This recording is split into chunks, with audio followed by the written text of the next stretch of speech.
Sampai-sampai karena begitu cemasnya orang tuanya si E ini sampai dia sini dong karena takut si E kenapa-napa dalam bis tersebut. Turun kamu sekarang. Si ibu itu tiba-tiba ngomong kayak gitu dong. Assalamualaikum warahmatullahi wabarakatuh. Hai, terima kasih sudah mengklik video ini.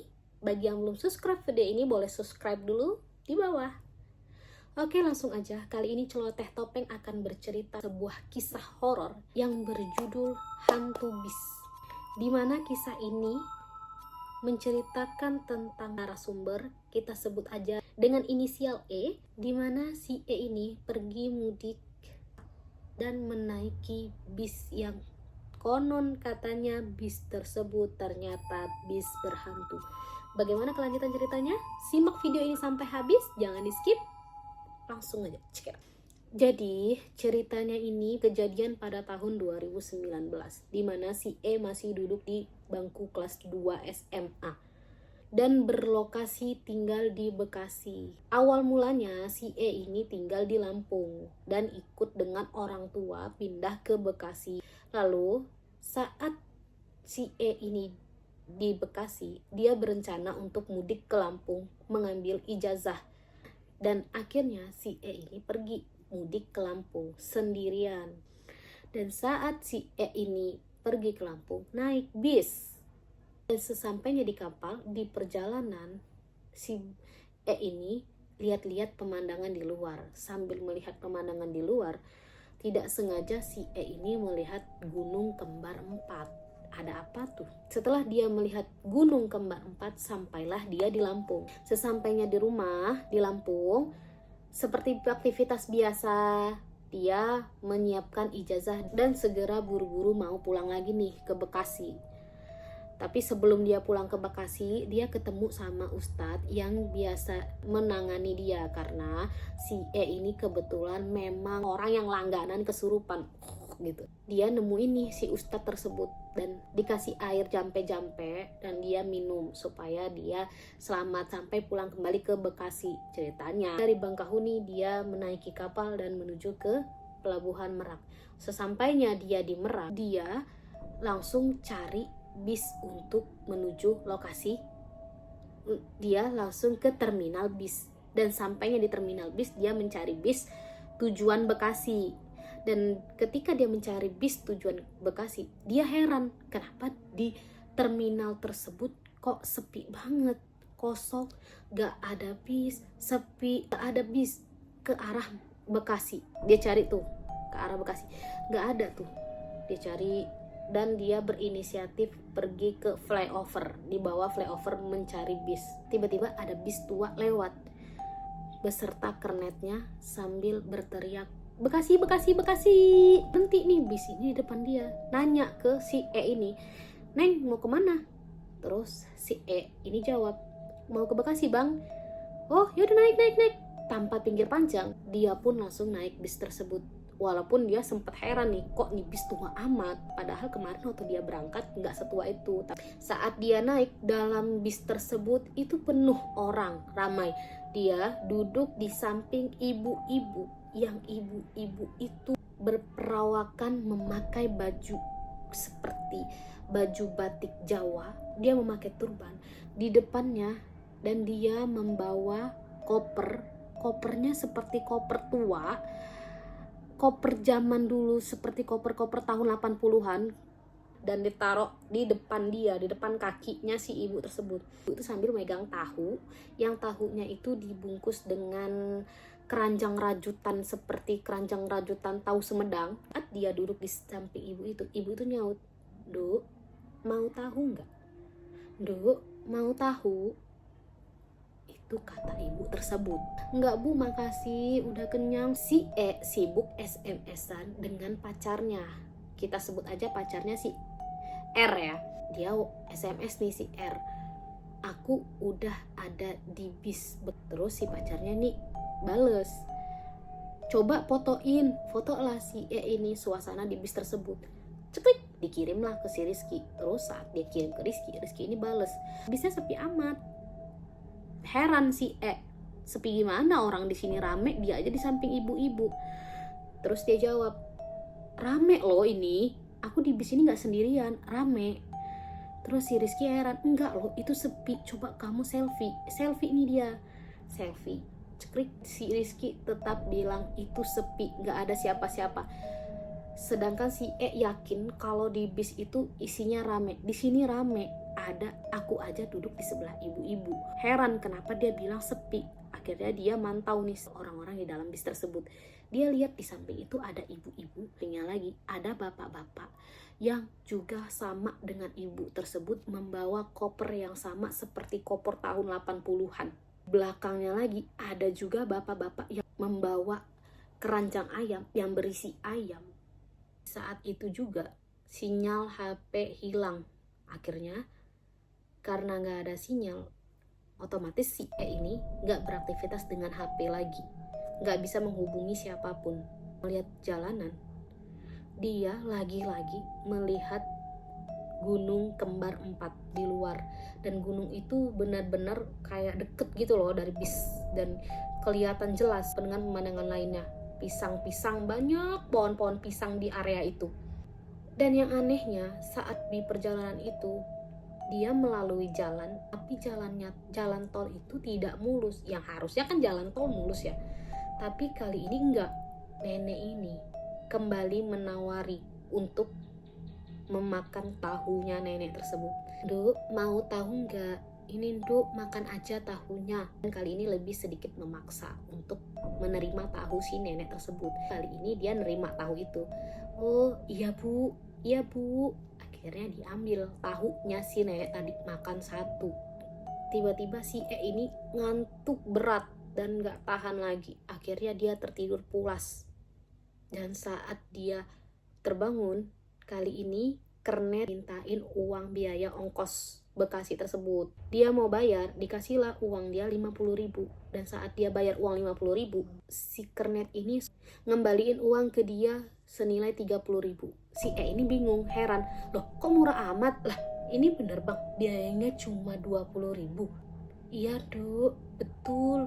Si ibu sebelah si ini juga sempat nyaut, iya kok Duk, betul, cuma 20.000 itu udah bener biayanya. Oh mungkin lagi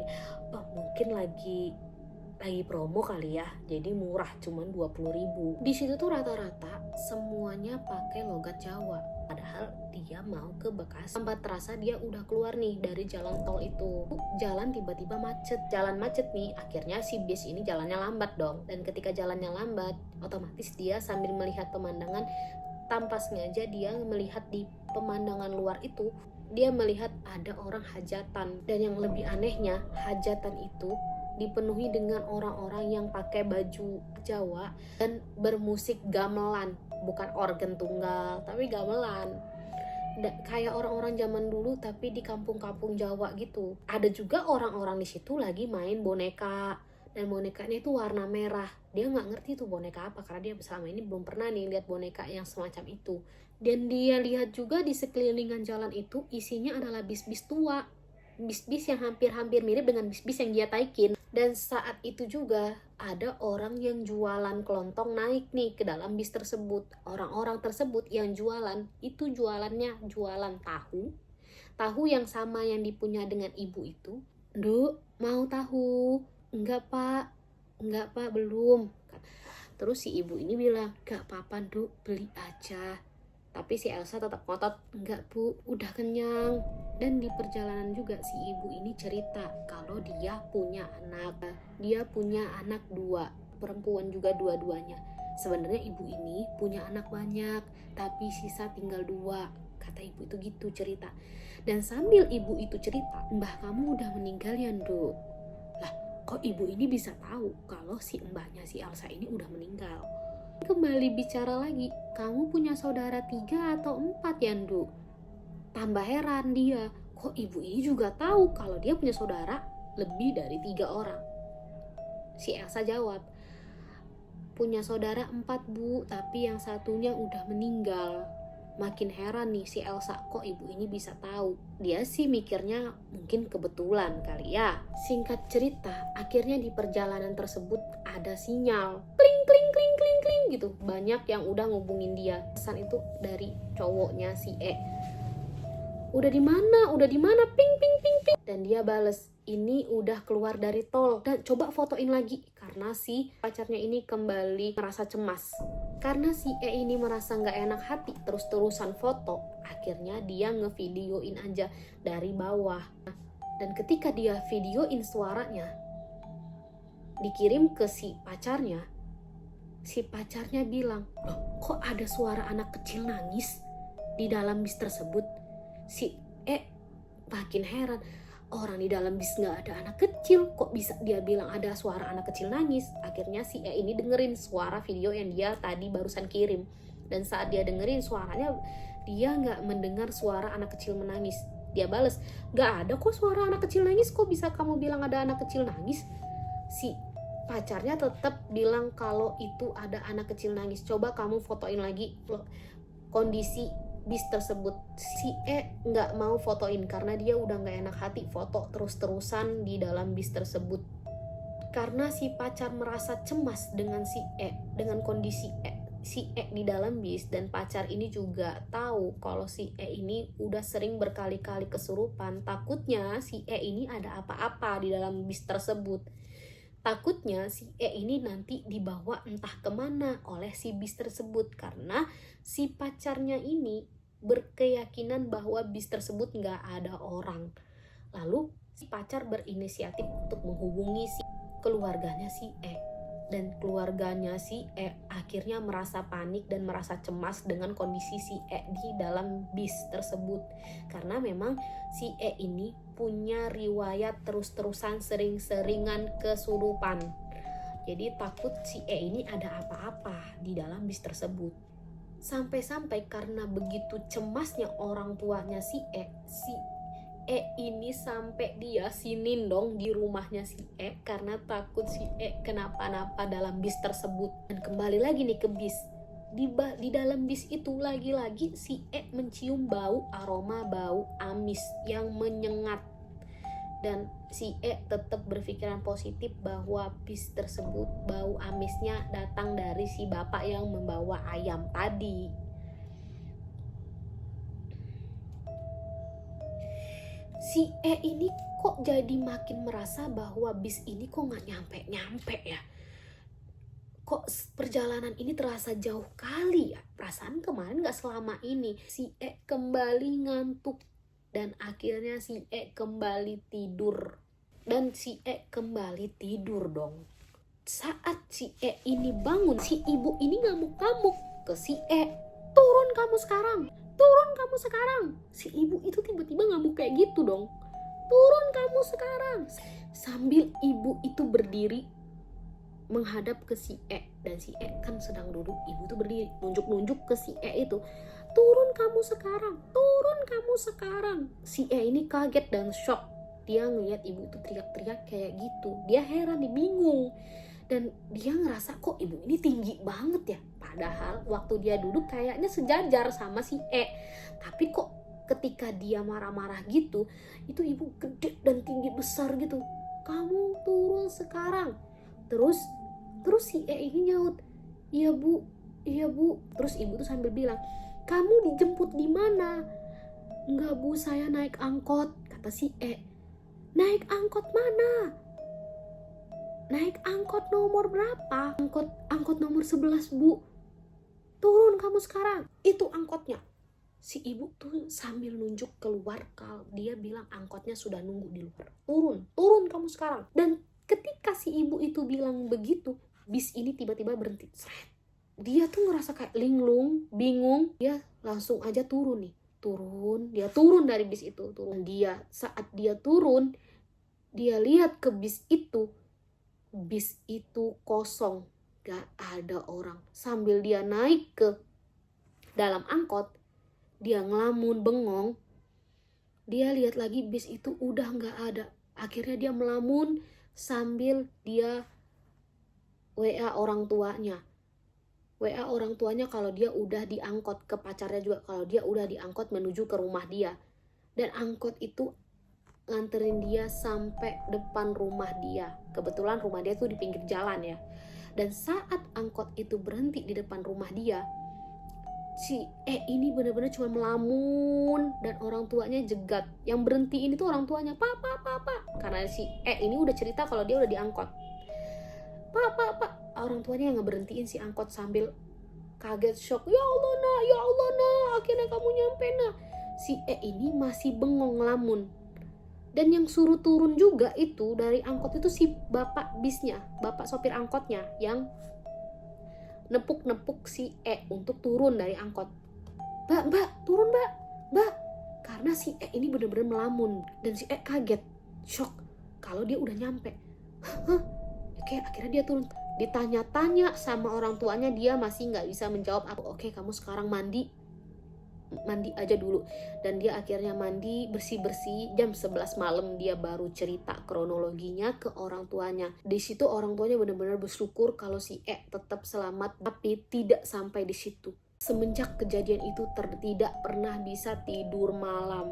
Dia selalu ibaratnya bahasanya apa ya, tidur ayam gitu, bangun kebangun. Ternyata dia sering kesurupan, dan kesurupannya adalah kesurupan nenek-nenek tersebut, dan dibawa oleh orang tuanya ke orang pintar. Dan si ternyata betul-betul kesurupan ibu tersebut. Dan ketika dia kesurupan, dia bicara dengan bahasa Jawa, sedangkan si tidak bisa bahasa Jawa. Dan ketika ditanya, dia adalah sosok ibu yang ada di dalam bis tersebut. Ternyata ngikutin si karena kata si ibu alasannya adalah si ini wangi dan dia suka sama dan pengen ajak Oke, segitu dulu cerita dari Celoteh Topeng. Buat kamu yang di sana yang mau mudik dan naik bis, coba deh kalian harus perhatiin sekitaran bis kalian, jangan sampai kalian ngalamin apa yang dialamin oleh si Oke, sekian dari saya cerita Celoteh Topeng kali ini. Bagi kalian yang punya cerita menarik, boleh horor ataupun cerita-cerita viral terkini dan yang lain yang kalian punya, boleh kalian bagikan ke Gmail kita. Kita tunggu ceritanya supaya bisa kita ceritain lagi di sini. Oke, terima kasih. Sekian dari saya. Wassalamualaikum warahmatullahi wabarakatuh.